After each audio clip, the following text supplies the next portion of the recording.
pero lo seguiremos a nuestro ritmo, sin prisas, sin que nadie nos espere para comer. Utilizaremos el transporte público y nos mezclaremos con la sociedad. Entonces, esa era un poco la idea de este programa, que no voy a explicar, porque ya en su momento lo explicamos, estuvimos 2 horas charlando, fueron 2 horas muy largas, y la verdad es que, bueno, luego cuando me quise dar cuenta dije, hay que parar ya, porque si no la gente se nos va a aburrir. Pero todo lo contrario, estuvisteis ahí hasta el final, os lo agradezco mucho. Y posteriormente dijimos que como quedaba mucho, iríamos haciendo webinars como el que hice después, que fue para hablar un poquito sobre la comida japonesa, que fue una de las cosas que más dudas os hizo plantearnos, el tema de la comida.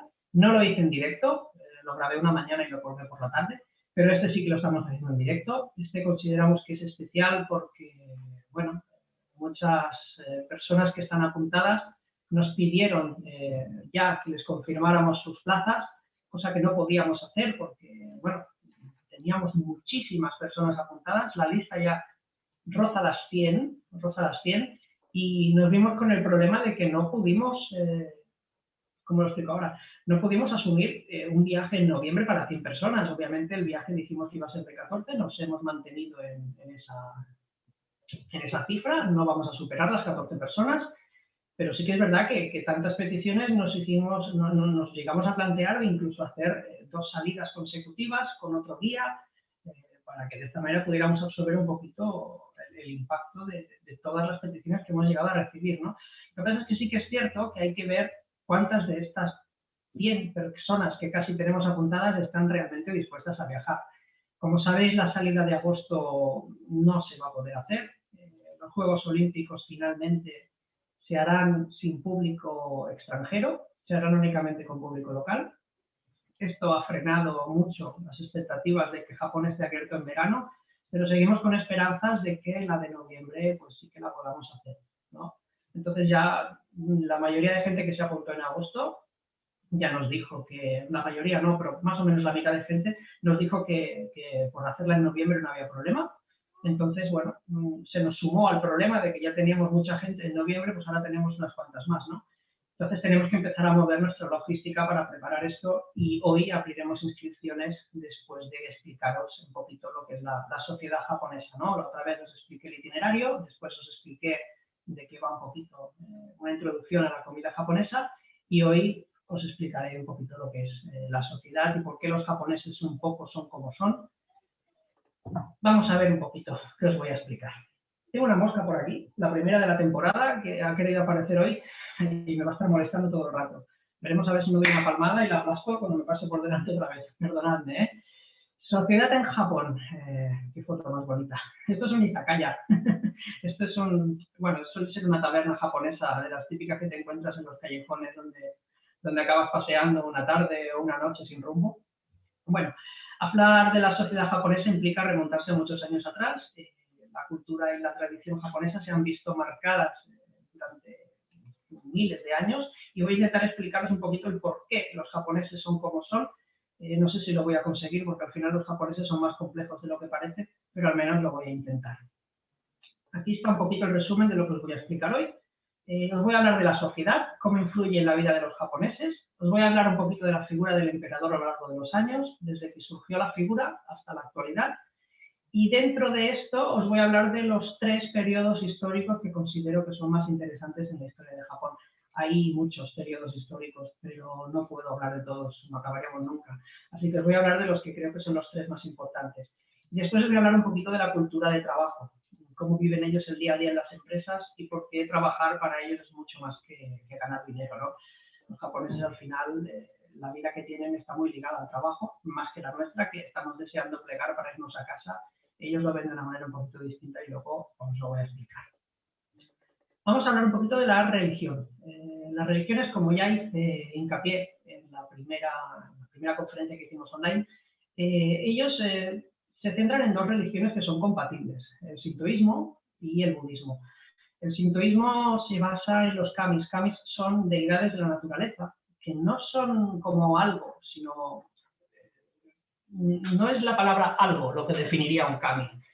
Algo que existe como algo que no ves, no. Ellos, los kamis para ellos son, digamos, las propias cosas de la naturaleza, ¿no? Por ejemplo, hay santuarios dedicados a los zorros, por ejemplo, el santuario de Fushimi Inari, el famoso de las puertas rojas, está dedicado a los zorros. Estos son los kamis para ellos. Un kami puede ser el agua, un kami puede ser una montaña. Entonces, el sintoísmo está al final hecho para adorar a la naturaleza, ¿no? A lo que es la naturaleza, ya sea el viento, el mar, el agua, las montañas. Hay miles y miles y miles de santuarios dedicados a miles y miles y miles de kamis, ¿vale? Después tenemos el budismo. El budismo ya sabemos todos que se centra en Buda y en los dogmas que este señor, que se llamaba Siddhartha Gautama y nació en la India, se fue expandiendo por toda Asia hasta finalmente llegar a Japón. Como digo, son religiones compatibles. No significa que todos sean practicantes, sino que ese porcentaje los japoneses practican algún rito o tradición ligado con dichas religiones. He puesto rito o tradición, porque al final rito es un poquito lo que hace la persona mayor. Pero la gente joven lo que hace ya lo hace más por tradición que no por rito. Hay una diferencia marcada entre, lo voy a explicar después, hay una diferencia marcada entre lo que piensa la gente mayor y lo que piensa la gente joven. Ejemplos de para qué se usan las religiones. Por ejemplo, las bodas se celebran en los santuarios. Los santuarios se utilizan más para el día a día, para lo que tú vives a diario. Y en cambio, los funerales se celebran en los templos. Son ejemplos de para qué se usa cada cosa. Entonces, sabe de esto. En el día a día, los japoneses suelen centrar sus rituales en los santuarios y cuando hay que hablar un poquito de temas del más allá o de rendir homenaje a los difuntos, utilizan más los templos. Digamos que se centran más un poquito en lo que es en Buda y en los dogmas de Buda para lo que son las cositas un poquito para el tema de más allá. Sabed que el budismo se centra mucho en lo que es el karma. Haces bien en vida para después recibir el bien en la siguiente vida. Así que para que veáis un poquito por dónde tiran las cosas, aquí tenéis las dos religiones y por qué son un poquito compatibles. La juventud ha convertido las antiguas creencias en tradiciones o rutinas. Y lo que hacen es que este tipo de cosas las aplican a muchas festividades que se dan a lo largo del año. Aquí nosotros teníamos el Día del Padre, tenemos el Día de la Madre, que sí, lo celebramos bien. Tenemos el Día de la Rosa en Cataluña, que es el Día de Sant Jordi, que se celebró el viernes. Tenemos días durante el año que los celebramos con mucha fusividad. Tenemos Navidad, tenemos Reyes. Ellos cada semana tienen 2 o 3 días importantes. Tienen el Día de las Personas Mayores, tienen el Día de los Niños, el Día de las Niñas, el Día del Padre, el Día del Emperador, el Día de todo. O sea, tienen un día para todo. Y la verdad es que lo celebran mucho. Y lo celebran sobre todo en los santuarios o en los templos. Más en los santuarios que en los templos. Son cosas que se hacen por festividad ya, más que por religión. Los japoneses son muy sociales para este tipo de cosas. Ahora os voy a hablar un poquito de la figura del emperador. El emperador data del siglo VI a.C. y sigue siendo la misma familia, ¿vale? Lo que pasa es que el emperador ha tenido muchas figuras no quiero decir, muchos papeles diferentes a lo largo de la historia. Sí que empezó como gobernador, único y totalitario, pero después, en un periodo que os voy a explicar después, justo cuando acaba el periodo Heian, pasó a un segundo plano hasta el final del periodo Edo, que fue cuando volvió a subir al poder, y se quedó ahí hasta el final de la Segunda Guerra Mundial, que también os explicaré un poquito qué es lo que pasó, que seguro que muchos lo sabéis. El emperador se consideraba un dios. De hecho, la religión sintoísta, ya os he explicado un poquito, la religión sintoísta adora a muchas cosas de la naturaleza. Una de ellas acabó siendo el emperador. El emperador acabó siendo una deidad sintoísta. Los japoneses hasta el final de la Segunda Guerra Mundial lo consideraban una deidad, o sea, un dios para ellos, el emperador. Y bueno, siempre ha estado ahí, siempre ha estado su figura, ya sea para gobernar, o sea, para estar en un segundo plano, o sea, como ahora, en la actualidad, que sigue ahí. Y la única función que tiene es legitimar al primer ministro y al líder del Tribunal Supremo.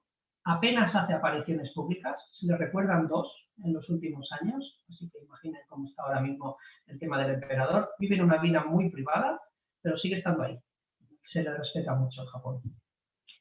Os voy a hablar de 3 periodos que creo que han sido los que más han marcado a la sociedad japonesa y voy a decir de cada periodo el por qué creo que he elegido este periodo y por qué creo que han marcado a la sociedad japonesa a cómo es hoy en día. El primero es el periodo Heian. El periodo Heian se destaca que la capital pasó de Nara a Kioto y estuvo ahí hasta el periodo Edo, que es cuando se llevó la capital a Tokio. Aquí lo que más influye es la paz, que durante un montón de años no se consiguió y finalmente se unificó el país y estuvo casi 400 años sin guerras. Aquí surgió la figura de los samuráis. Sí que es cierto que el periodo Heian estuvo casi 400 años en paz, pero al final de este periodo sí que empezaron a moverse ciertos clanes y al final el clan Minamoto fue el que después de algunas guerras convirtió el país en un shogunato. Ahora os voy a explicar lo que es el shogun. Antes de todo esto surgió la figura del samurái y aquí os he puesto el código que rige a los samuráis, que eran 7 factores, de los cuales he subrayado o he puesto en negrita los que creo que hoy en día vemos en muchos de los japoneses, ¿no? La justicia.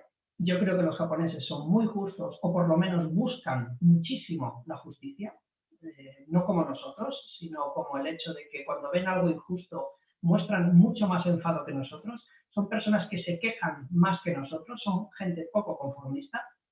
El tema del valor no lo he puesto en negrita, se me ha pasado, no sé por qué. El tema del valor no lo he puesto en negrita porque considero que es una cosa que tampoco veo yo en los japoneses hoy en día. El tema de la benevolencia sí que lo veo, sobre todo en las personas mayores después de vivir una larga vida. Ir a Japón y encontrarte con la gente, al final lo que te da es la sensación de que estás ante personas muy benevolentes, muy corteses. Este es el grado que creo que más define a los japoneses, muy corteses, muy honestos. El honor es lo primero y por último la lealtad, que no lo he subrayado porque tampoco sé hasta qué punto un japonés es leal o no, no los conozco tanto, pero sí que estos 7 aspectos de los samuráis han marcado mucho a la actitud de los japoneses hoy en día. Se los reconoce sobre todo por lo que digo, cortesía, honestidad, honor y benevolencia. Después del periodo Heian, inmediatamente después empezó el periodo Kamakura. Aquí se definió lo que es el Japón que conocemos hoy en día, no, pero sí que el Japón que conocemos hoy en día es gracias a, supongo que la rebelión que hubo en Mongolia y que se expandió por todo Asia, al final llegó a las puertas de Japón. Aquí, justo cuando acabó el periodo Heian, surgió la figura del shogun. El shogun al final es un jefe militar que, si no me equivoco, y lo he puesto antes, era el del clan Minamoto, el que puso el primer shogunato en marcha en Japón. Lo que hacían ellos, al final, es dominar todo el país con mano de hierro. Era como una especie de dictadura, pero recordad que la figura del emperador era una deidad. La figura del emperador no se podía tocar. El emperador para un shogun al final era como una especie de rehén. La figura del emperador siempre tenía que estar, pero no era el que gobernaba. Y estuvieron así muchísimos, muchísimos cientos de años. El emperador era una figura divina, pero que carecía de poder. Era simplemente un rehén del shogun. El shogun estaba formado por familias, el shogun era el jefe de la familia y los títulos eran hereditarios. Desde el periodo Kamakura hasta el periodo Edo hubo miles de guerras, miles de cambios de shogunes. Japón se forjó a base de guerras, a base de sangre, a base no quiero saber mucho porque la verdad es que, no quiero explicar mucho porque la verdad es que es una historia bastante cruenta y bastante sangrienta, la de Japón. Y al final, la actitud que tenemos hoy en día, la actitud que vemos hoy en día los japoneses tiene que estar también muy marcada por los antepasados de estos, ¿no? ¿Por qué he elegido este periodo histórico como algo que cambió lo que es Japón, ¿no? No es que lo cambiara, es que lo mantuvo. El imperio mongol se extendió por toda Asia. Al final llegaron a las costas de Japón, pues era lo último que les quedaba por conquistar. Llegaron en una primera, digamos, partida de reconocimiento y cogieron a los japoneses un poquito por sorpresa. Se instalaron en la isla de Tsushima, no se encontraron mucha resistencia y desde ahí zarparon hasta las costas de Kyushu, donde los mongoles tenían un poder militar bastante más avanzado que el de los samuráis de la época, ¿no? Lo que pasa es que esa primera tentativa no se sabe muy bien por qué, pero al final los mongoles dieron marcha atrás sin muchas pérdidas y volvieron a replegarse a Corea, que es donde tenían la base desde la que estaban saliendo, y esperaron 6 años más para volver a invadir Japón. Allí fueron con todo. En 1800, no, ¿qué fecha era exactamente? No lo recuerdo. Bueno, fueron con todo, fueron con un montón de barcos, fueron con las tropas coreanas, las tropas mongolas y las tropas chinas, porque el Khan de aquel entonces, que era el líder de los mongoles, dominaba toda Asia. Fueron con todo. Y una vez llegaron allí, los samuráis ya estaban más preparados. La batalla hubiera sido bastante interesante de ver cómo hubiera concluido, pero aquí nació la expresión de kamikaze. Todo el mundo conoce lo que es kamikaze, ¿no? Todo el mundo piensa que significa piloto suicida. Kamikaze, ¿os acordáis la palabra kami? Kami es una deidad, ¿vale? Y kaze significa viento. Entonces estamos hablando de kamikaze, viento divino. Lo que pasó aquí fue que los mongoles llegaron y se encontraron a los japoneses más preparados. La primera oleada, digamos, del ataque a las costas la repelieron los japoneses, los mongoles volvieron a los barcos y aquí es donde vino el kamikaze. Fue un tifón duró varios días y estuvo arrasando la costa durante varios días. Acabaron todos los barcos hundidos y todos los mongoles, al final, los pocos que quedaron, tuvieron que irse con el rabo entre las patas a Corea de nuevo, ¿no? De aquí surge lo de kamikaze, viento divino. Los japoneses repelieron el ataque y los mongoles no volvieron a intentar de conquistar Japón. Se cree, según los historiadores, que aún sin el kamikaze, sin el huracán, bueno, el tifón que barrió las costas, se cree que los samuráis estaban preparados para repeler el ataque, pero es una cosa que nunca se supo. Lo que sí se supo es eso, el primer intento lo rechazaron, volvieron a sus barcos y ahí inmediatamente vino un tifón y acabó con toda la flota del Khan. Esto es lo que creo que hubiera cambiado el futuro de Japón. Lo hubiera cambiado porque hubieran sido invadidos por los mongoles, que posteriormente fueron al final convertidos en China, y la cultura hubiera cambiado muchísimo. El tercer y último periodo es el periodo Edo. Aquí se cambió la capital de Kioto a Tokio y volvió la paz. Lo que más destaco de este periodo es que Japón se aisló.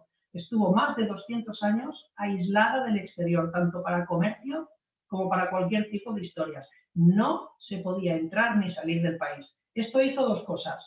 Primero, que se quedaran atrás en innovaciones. Todas las tecnologías que surgían en Europa o en Asia se fueron compartiendo a través de rutas que había y de comercios y tal. Japón se quedó encerrada y no progresó. Estuvo varios años sin progresar, varios no, cientos de años, 250 para ser exactos.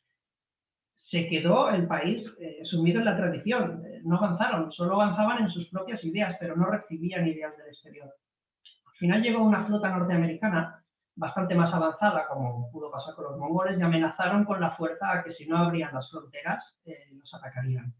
Y se firmó el Tratado de Kanagawa. El Tratado de Kanagawa, al final, hizo que las fronteras se abrieran y los americanos pudieron entrar a comerciar. Los americanos introdujeron un montón de cosas novedosas y lo que hizo fue que, igual que Japón estuvo 250 años parado, comenzó a mejorar de forma vertiginosa. Esto fue un cambio bastante novedoso, porque ¿qué conllevó? Lo que estamos viendo ahora. Vas a Japón y te encuentras una ciudad que tiene un barrio con casas de madera y te vas a escalar más allá y tienes rascacielos. O sea, lo ves, ¿no? Ves el hecho de que es un país que estuvo atascado en el tiempo durante 250 años y de golpe se encontró con novedades tecnológicas, avances en materia militar, en muchísimas cosas. Así que este es el tercer periodo que comento y el tercer periodo por el que creo que Japón es como es a día de hoy, tan diferente y tan cultural a la vez. Ahora voy a hablaros un poquito de lo que es la cultura de trabajo. ¿Por qué los japoneses trabajan tanto? Nosotros tenemos varios trabajos durante nuestras vidas. O sea, empezamos trabajando de becarios aquí, después vamos allá a hacer prácticas, después vamos a otro sitio que nos contratan y no estamos a gusto, seguimos buscando vías, encontramos otro trabajo que creemos que es el mejor de nuestras vidas, pero la empresa cierra, nos echan, buscamos otra cosa y al final acabamos donde acabamos porque nosotros al final lo que queremos es trabajar y ganar dinero. Ellos, siempre que las empresas no se vayan a pique, cuando empiezan en una empresa, al final los mismos empresarios ya se ocupan de que las personas hagan su carrera, su vida en esa misma empresa, ¿no? Las empresas facilitan mucho las tareas sociales en las familias. Te pueden pagar la guardería del niño. Entonces, ¿tú qué haces? A cambio de eso, sabes que el niño está bien cuidado, tú rindes más en el trabajo. Para la familia es un honor tú llegar a casa y decir que tienes un trabajo, es algo honrado. Para ellos es una vergüenza ser un parado. Un parado en la familia es una vergüenza. Mientras más tarde llegas a tu casa, significa que más trabajas, significa que más honor aportas a la familia. Y sí que es cierto que muchos japoneses a veces hacen un poco de trampa con esto. Lo que hacen es que al plegar se van al bar y llegan a casa más tarde. Al final estamos hablando de tópicos que existen. El japonés no está trabajando hasta las 9 de la noche, pero sí que a veces sí que está hasta las 7 y se va con los compañeros de trabajo hasta las 9. Esto le favorece a la empresa. La empresa apenas tiene conciliación laboral, perdona, los trabajadores apenas tienen conciliación laboral. Los trabajadores están un poco esclavizados en el hecho de que si un trabajador tiene fiesta, es festivo en Japón, o simplemente se ha cogido día de descanso, si el jefe le necesita le va a llamar. No va a tener piedad, no va a llamar. Y ese japonés al final va a acabar yendo al trabajo, porque el japonés al final se toma el trabajo muy en serio y cree que si él no contribuye, al final la empresa tampoco acabará teniendo rédito, cosa que le afectará a corto plazo y podría quedarse sin trabajo, cosa que en Japón, ya te digo, es una de las mayores deshonras que hay, quedarse sin trabajo o que te despidan. Entonces, aprovechan de eso. Los jefes no te dan tregua. Generan actos sociales a los cuales es obligatorio ir. Es decir, cada 2 por 3 organizan partidos de golf, salidas nocturnas para ir a tomar algo, karaokes, no lo sé, cosas de aventura, deporte, hacen salidas, excursiones, algún viaje, son obligatorios. La empresa lo hace para que los trabajadores entre sí creen una relación y de esa manera pues que tengan, digamos, un buen ambiente laboral y que la cosa funcione. No es que me parezca bien ni mal, es que simplemente ahí es así y se hace así y parece que funciona. Son muy eficientes en el trabajo. El tema de las horas extra sí que es cierto que estaba muy descontrolado. Hace unos años el gobierno, por ley, las limitó porque había gente que estaba realmente enferma con el tema del trabajo y las horas extra. Y bueno, es un poquito explicaros cómo ven ellos el trabajo, ¿no? Es una filosofía diferente a la que nosotros tenemos. Nosotros trabajamos para ganarnos la vida, ellos trabajan por honor a su familia y por honor a su trabajo. Es su trabajo, forma parte de su vida. Mención especial a la jubilación. Un japonés, cuando se jubila, empieza a cobrar la pensión y muchos de ellos, no todos obviamente, pero muchos de ellos creen que no merecen cobrar algo si no aportan algo a cambio, ¿no? Para ellos es difícil entender que has estado muchos años de tu vida aportando para que luego al final merezca que te den un descanso, ¿no? Entonces he puesto esta fotito aquí, porque esto es un jardín japonés del templo Ryoanji, que está en Kioto. Este, digamos, jardincito que veis a la derecha, este jardín está como peinado, con unos rastrillos. Es fácil ir a los templos y encontrarte a personas jubiladas que se dedican a mantener estos jardines sin cobrar nada, simplemente porque están jubilados y creen que siguen necesitando aportar algo a la sociedad. No están mucho rato, simplemente van, lo cuidan, recogen o arreglan un poquito las plantas y se van a su casa. También es fácil encontrártelos por la calle recogiendo o limpiando algunas cositas que ven que no están bien. La sociedad no para en Japón. Un jubilado no entiende, como he dicho antes, no entiende quedarse digamos, en la jubilación cobrando del país y sin aportar nada, ¿no? Por eso hago esta pequeña mención, ¿no? Es fácil verlo esto, ¿eh? Es fácil ir por Kioto paseando, sobre todo por Kioto, y encontrarte personas mayores que están ahí peinando los jardines. Es el trabajo por excelencia de los jubilados. Yo para mí que se turnan y dicen, me viene para ti y me toca a mí. Otros jubilados lo que hacen es que hacen visitas turísticas a los turistas y no les cobran nada. No les cobran nada. Yo cuando estuve en Japón por primera vez quedé con uno de ellos, se llamaba Yoji, intentaba aprender español, la verdad es que lo hablaba muy mal, pero el pobre lo intentaba, no me cobró nada. Y tampoco pretendas pagarles nada porque se lo toman como una ofensa. Lo que sí que puedes hacerles es un regalito. Yo le regalé una botella de vino que le traje de España y se lo llevó a su casa a la parte contento. Es un aspecto curioso, ¿no? Aquí cuando nos jubilamos estamos deseando coger el sofá o irnos de viaje. Ellos no, ellos pobrecicos pues creen que siguen necesitando contribuir. Aquí os voy a explicar unas poquitas de curiosidades. ¿Por qué se conduce por la izquierda en Japón? Aquí os he puesto una imagen muy ilustrativa y es que hace muchísimos años los samuráis solían llevar una espada colgada del cinto y siempre se la tenían que colgar a la izquierda. ¿Qué pasaba cuando caminaban en los callejones estrechitos con las espadas siempre colgadas del mismo lado que chocaban? Entonces ahí se impuso la regla de caminar por la izquierda para que de esa manera no se chocaran. A día de hoy esto se mantiene en los coches Y es cierto, o sea, se conduce por la izquierda porque ya en Japón desde hace muchísimos años se estableció la regla de que por la calle es de caminar por la izquierda, no como aquí. ¿Qué más? ¿Cómo diferenciar a una japonesa de otra persona de raza asiática? Os he puesto esta foto porque quiero que os fijéis en los pies. ¿Veis? Que están como acuñados hacia adentro. Si veis a una japonesa como anda, siempre veréis que ellas caminan con las piernas hacia adentro. Los enseñan desde niñas ya para eso. Entonces, bueno, es curioso. Si algún día veis un grupito de asiáticos y queréis saber si son chinos o son japoneses, fijaros en cómo caminan las chicas. Si las chicas caminan con las piernas hacia adentro, son japonesas. Si caminan como patos, con las patas abiertas, son chinas o coreanas. ¿Qué más? El tema de las propinas. ¿Qué pasa con las propinas en Japón? ¿Por qué no las quieren? Bueno, hay varias teorías. Yo se lo he preguntado a varios japoneses y al final me dan largas, no me lo explican muy concisos. Uno de ellos me llevó a explicar que ellos hacen el trabajo lo mejor que pueden. Entonces, creen que ya cobran por ello, ya tienen su sueldo por hacer el trabajo bien.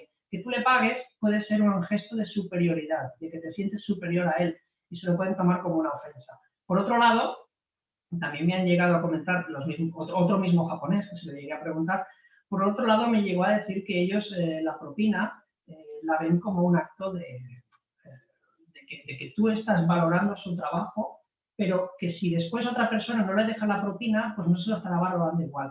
Al final lo que le estás diciendo a esa persona es, conmigo lo has hecho bien, pero con otra persona que no te deja propina quizás no. Entonces es una cosa que no entienden y por norma pues no cogen propinas, igual que ellos no las dan jamás.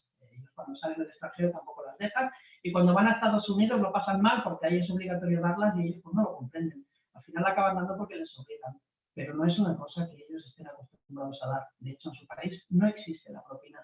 Y si les pides la explicación te dirán algo o te darán largas porque es que simplemente para ellos no conciben el hecho de la propina, no entienden por qué tienen que cobrar un día más porque alguien se lo ha dado y al día siguiente no.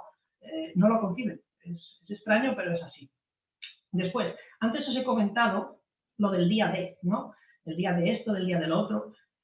Por ejemplo, os voy a explicar el Día de las Niñas, el Hina Matsuri. Eso se celebra el 3 de marzo. El Hina Matsuri es un día en el que cuando nace una niña en la familia, los abuelos suelen regalarle una muñequita, como esta que veis aquí abajo, que es como una geisha. Las niñas se visten con kimonos durante el 3 de marzo y el 2, los 2 días antes también, y lo que hacen es que colocan en las casas, en las escaleritas, colocan toda la jerarquía de muñecas que tienen de toda la familia que tienen atrás, ¿no? Por ejemplo, las abuelas tenían su muñequita en su día, eso se va heredando, al final una familia va heredando las muñequitas y se ponen de forma pues que hacen el árbol genealógico en la escalera, la abuela va más arriba, la madre va más abajo y la hija pequeña pues va más abajo. Es un festival que se hacen muchos ritos en los santuarios y una de las cosas curiosas es esto de las muñequitas, ¿no? También se dice que el día 3, una vez termina el día 3, las muñecas hay que retirarlas lo antes posible porque mientras más tarde en quitarlas significa que más tarde va a casarse la chica japonesa, ¿no? Y eso es una cosa pues que genera bastante deshonor. Uy, que tu hija no se case o eso no se puede tolerar. Y bueno, Kodomo no Hi, este es el festival que se hace para los niños. Se suelen colgar estas carpas que veis aquí. Estas carpas siempre la cabeza va ondeando hacia atrás y esto simboliza un poquito el ascenso de los niños hacia su vida laboral. La carpa, como sabéis, nada arriba a través de la contracorriente, nada a la contracorriente, y la leyenda en Japón dice que cuando la carpa llega arriba atraviesa las puertas del dragón y se convierte en uno. Entonces es un poquito para los niños esto, ¿no? Empezar de pequeñito, remar a contracorriente, trabajar duro y llegar al éxito en la vida.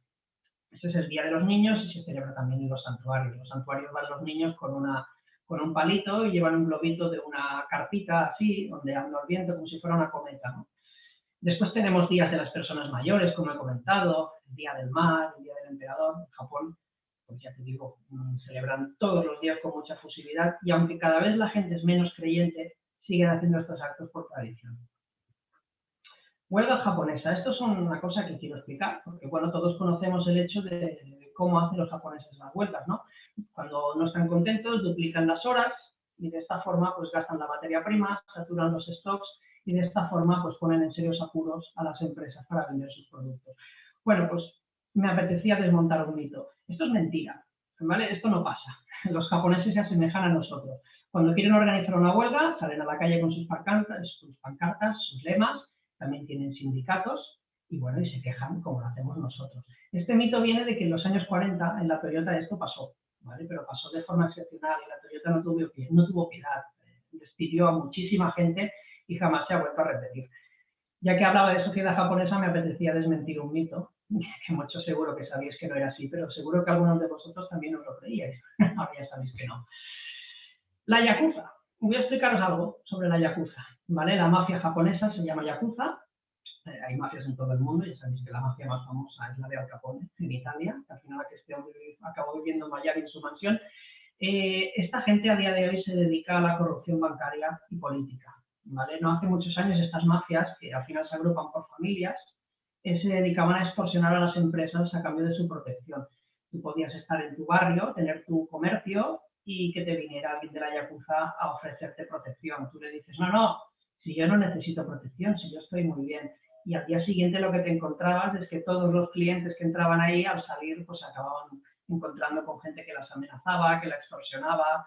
Si tú tenías un bar y no aceptabas la protección de la Yakuza, se formaban peleas en él, vamos, te hacían la vida imposible para que el comercio no funcionara. Así que al final estabas obligado a aceptar la ayuda de la Yakuza y la ayuda de la Yakuza obviamente se financiaba pues con estos tributos que se le tenían que pagar, ¿no? Al final era eso, era una especie de soborno para acabar pagando a la empresa a cambio de que nos hicieran la vida imposible. Ese era el principio fundamental de la Yakuza, que ha ido evolucionando, la ley al final se fue poniendo dura con estas cosas, pero fue evolucionando y al final la Yakuza, pues ya digo, se está metiendo en temas más gordos, ¿no? Que te digo, afectan a la corrupción bancaria y política a día de hoy. El tema de los tatuajes en Japón no está bien visto porque los tatuajes es la manera de que los rangos de la Yakuza se distingan, ¿no? Al final, cuando vas subiendo de rango dentro del clan o dentro de la familia, dentro de la mafia, pues te vas haciendo tatuajes que cada vez te van asignando un puesto superior, ¿no? Actualmente se calcula que las mafias de todo Japón mueven más de 15.000 millones de dólares anuales. Y aunque son todos unos desgraciados y una mala gente, eh, la familia de la Yakuza más grande de todo Japón está ubicada en Kobe, donde hubo un terremoto en 2005 y fue curioso ver que de forma anónima donaron muchísimo dinero para ayudar a las familias afectadas por el terremoto. Sí que es cierto que muchas de esas familias serían parte de la Yakuza y obviamente recibieron ayuda, pero no solo ellos, sino todo el pueblo. Después, cuando hubo el terremoto de Fukushima, es curioso, pero también volvieron a ayudar. Y en este caso ya se sumaron no solo la mafia de Kobe, sino todas las del país. Y por una vez parece que se unificaron y se pusieron de acuerdo para un bien común. Hasta aquí el tema de la sociedad japonesa. Os he entretenido unos 40 minutitos, espero que no hayan sido muchos. Inscripciones, ¿vale? Vamos allá porque lo que digo es que tenemos unas 100 personas apuntadas y a día de hoy no podemos montar una logística para 100 personas, es imposible. No podemos preparar un viaje o 2 o 3 o 4 para 100 personas. Tenemos que ver los que de verdad estáis interesados en viajar. Entonces ya vamos a pedir un depósito de 300 euros, ¿vale? Este depósito será reembolsable en el caso de que en noviembre no podamos ir, cosa que no sabemos. Bueno, creemos que sí, pero sí que es cierto que ya nos estamos empezando a plantear el hecho de que si no se puede, pues nos tengamos que ir a primavera. Es algo que, bueno, según avance esto, que es muy impredecible, pues se podrá hacer o no. Ahora mismo solo podemos asumir 14 plazas para noviembre. Sin embargo, tenemos que ver que esas plazas sean en firme. Vamos a pedir un depósito. Vamos a ver si es posible hacerlo. En el caso de que no pueda hacerse en noviembre, lo que haremos será proceder al reembolso. Nosotros ese dinero no lo vamos a utilizar para nada, simplemente lo vamos a tener como garantía de que hay personas que quieren ir de viaje, porque ahora mismo, ya digo, es imposible tener una logística montada para 100 personas apuntadas que no nos ha dejado pagar el señal. Entonces, lo que queremos es ver eso, la gente que tiene ganas de viajar. Se hará una salida este año, en noviembre, si es que se puede hacer, y en el caso de que no se haga, digo, es reembolsable, pero os daremos la opción de pasar esa reserva para mantener la plaza para primavera de 2022 en el caso de que no podamos ir en noviembre, ¿de acuerdo? Entonces es un poquito eso. Si podéis ir en noviembre y podéis ir en marzo, os animo a que os apuntéis, ¿vale? Os animo para que os apuntéis, para que de esa manera podáis garantizar vuestra plaza y para que de esa manera nosotros podamos ya controlar la logística de toda la gente que tenemos apuntada. Queremos ver realmente quiénes sois los que queréis viajar de verdad, porque estoy seguro de que mucha gente se ha apuntado porque era gratis, pero a la hora de la verdad no hubieran dado el visto bueno y no podemos trabajar en base a eso. Así que, como veis, os he dejado aquí una guía un poquito de cómo proceder. Lo primero que tenéis que hacer es contactar con nosotros vía WhatsApp, y estoy alucinando porque ya están llegando algunas. Contactar con nosotros vía WhatsApp o email solicitando reserva en firme. Necesitaremos DNI y pasaporte, un teléfono y email de contacto, indicando si queréis compartir habitación o preferís habitación individual, indicándonos también, por si acaso, si tenéis posibilidad de viajar en primavera de 2022, simplemente para saberlo, ¿de acuerdo? Pues si se diera el caso de que tuviéramos que aplazar la salida.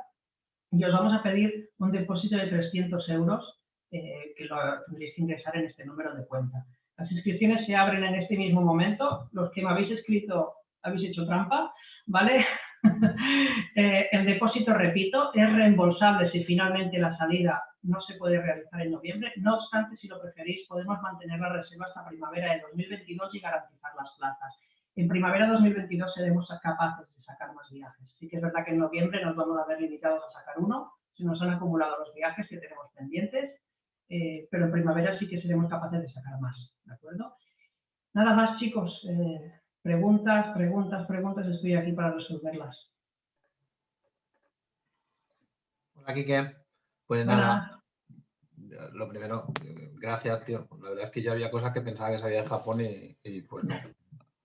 En serio que lo de la huelga la japonesa no es un mito. Para que veas. Acabas de montar un mito. Vale, pues nada, creo que no, bueno, es un webinar que no da lugar a preguntas, si hay algunas. Mira, sí, precisamente dice, sí, en noviembre, en vez de Iscatina, que no sé exactamente cómo se llama, dice, si en noviembre, aunque se pueda viajar a Japón, la que no puede viajar soy yo, ¿me devolvéis el importe de la reserva? Sí, o sea, explícalo tú, Quique, si quieres. O sea... A ver, en principio, lo que pretendemos con esta paga y señal es saber, tener algo más aproximado a la gente que quiere viajar, ¿vale? Porque es un descontrol. La verdad es que no nos imaginábamos cuando abrimos inscripciones en un inicio, no nos lo esperábamos nadie. O sea, estuvimos hasta las 12 de la noche, y esto, algunos de vosotros seguro que estáis aquí, estuvimos hasta las 12 de la noche apuntando gente ese mismo día, y durante la semana era un no parar de inscripciones. Eso nos puso un poquito en alerta, en plan, ostras, toda esta gente, ¿cómo lo vamos a hacer? Si el grupo es de máximo 14 personas, ¿no? Entonces, sí, empezamos a juntar gente y dijimos, cuando podamos concretar os avisaremos, pero es cierto que tenemos 100 personas y es irreal, tenemos que hacer esto real de alguna manera, tenemos que ver quién es el que quiere viajar. Y la forma de aproximarnos a saber realmente la gente que quiere viajar y para que nosotros podamos preparar esa logística es ver, a ver, quién nos deja un depósito, porque sabemos que el que deja depósito al menos está interesado de verdad en viajar, no es simplemente apuntarse porque es gratis y luego ya veremos. ¿Esto qué significa? Llegado noviembre, tú eres la que no puede viajar, no habrá problema en que te devolvamos el importe. Sabemos que eres una persona que al menos tenía intención real de ir, ¿de acuerdo? Eso sí, llegará un momento en el que tendremos que hacer una reserva de vuelos. Esa reserva de vuelos a día de hoy no la vamos a hacer porque el país todavía no ha abierto las fronteras de forma oficial y no sabemos cuándo lo va a hacer. Pero, pongo el ejemplo, en julio dicen que abren fronteras. Eso significa que nosotros ya podemos proceder a reservar los vuelos. Una vez se reservan los vuelos, ya no hay reembolso, pero os avisaremos a todos. Os diremos, ya se han abierto los vuelos, ya tenemos 300 euros de depósito, los vuelos cuestan tanto, necesitamos que hagáis la diferencia de lo que habéis pagado referente a lo que cuestan los vuelos y el viaje sale adelante. En ese momento es cuando vosotros decidís si seguís adelante o si no. En el momento en el que se sigue adelante y se cogen los vuelos, empiezan los problemas para la gente que quiere cancelar. Y digo empiezan los problemas porque aunque casi siempre se encuentra solución, si realmente se puede ir a Japón en noviembre, pero eres tú el que decides no ir, si hay unos servicios pagados, ya es difícil echarse atrás.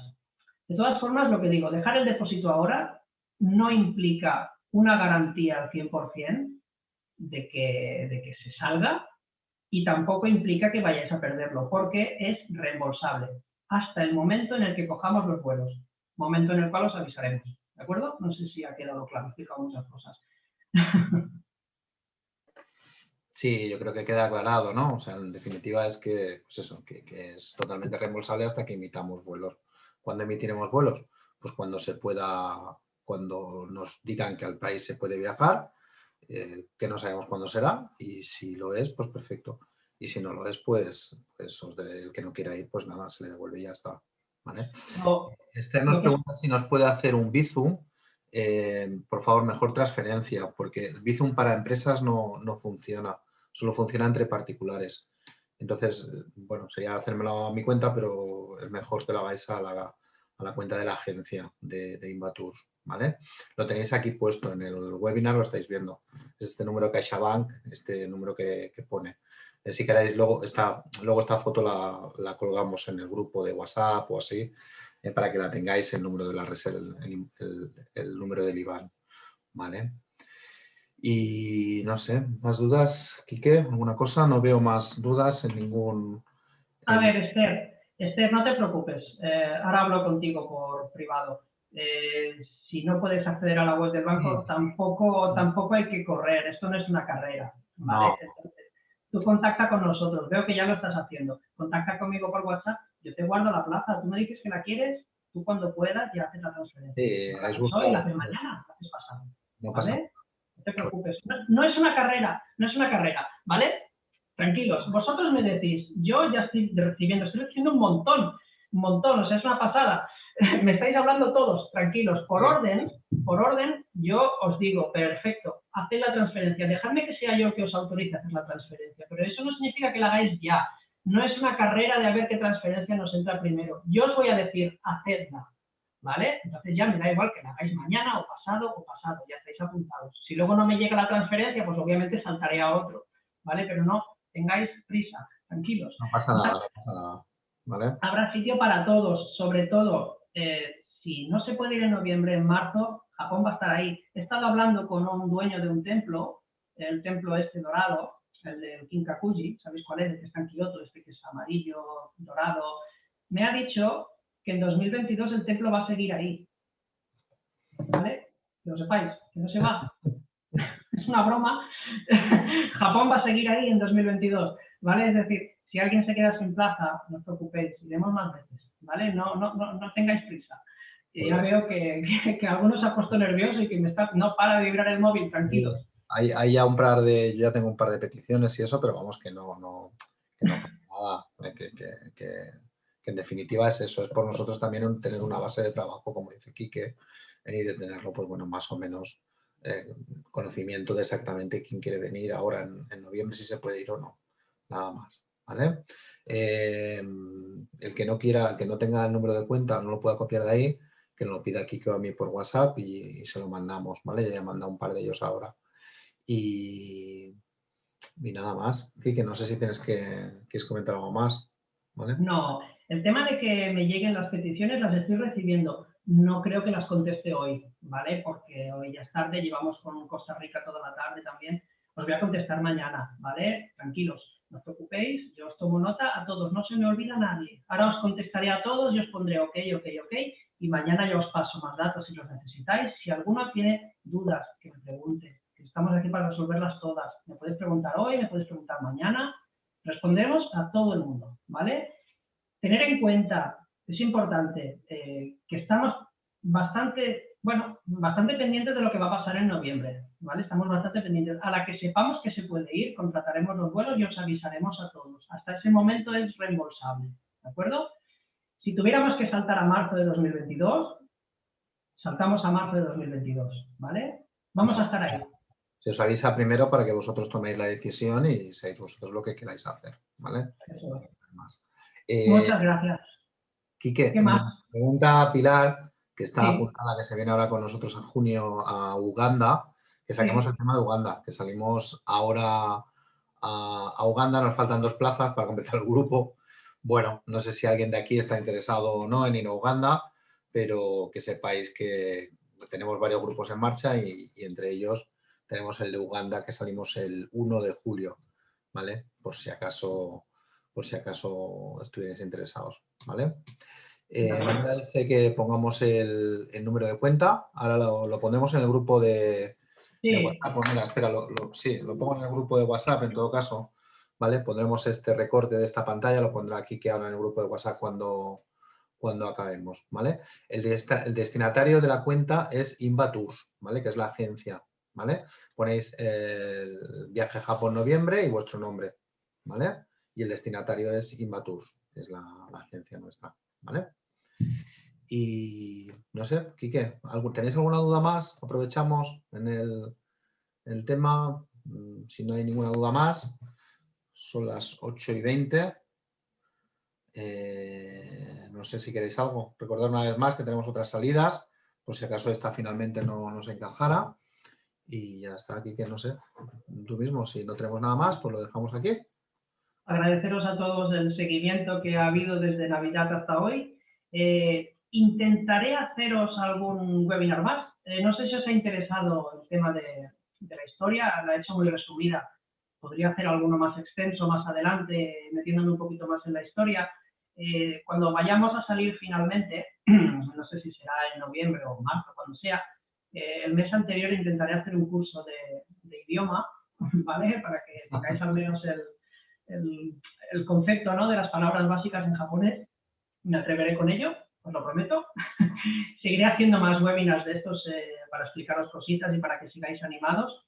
Y nada, chicos, seguid en el grupo de WhatsApp, ahí ya sabéis que voy poniendo toda la información, no soy muy pesado. Los comentarios están cerrados para que no nos agobiemos. Y bueno, seguimos a disposición de cualquier cosita. Que nadie se crea que a partir de mañana ya no puede apuntarse, ¿vale? Apuntaros, tranquilos, no hay problema. Nosotros lo que queremos ahora mismo es organizar la logística, ¿vale? Saber a qué números nos movemos realmente para poder preparar un viaje que no se nos vaya de las manos, ¿de acuerdo? Es solo por eso. Y nada, muchas gracias. Seguimos en contacto. Cualquier cosa, José, yo, ahí estamos. Hecho. Un abrazo. Muchísimas gracias por estar aquí, ¿vale? Feliz domingo. Hasta luego, adiós. Adiós, adiós.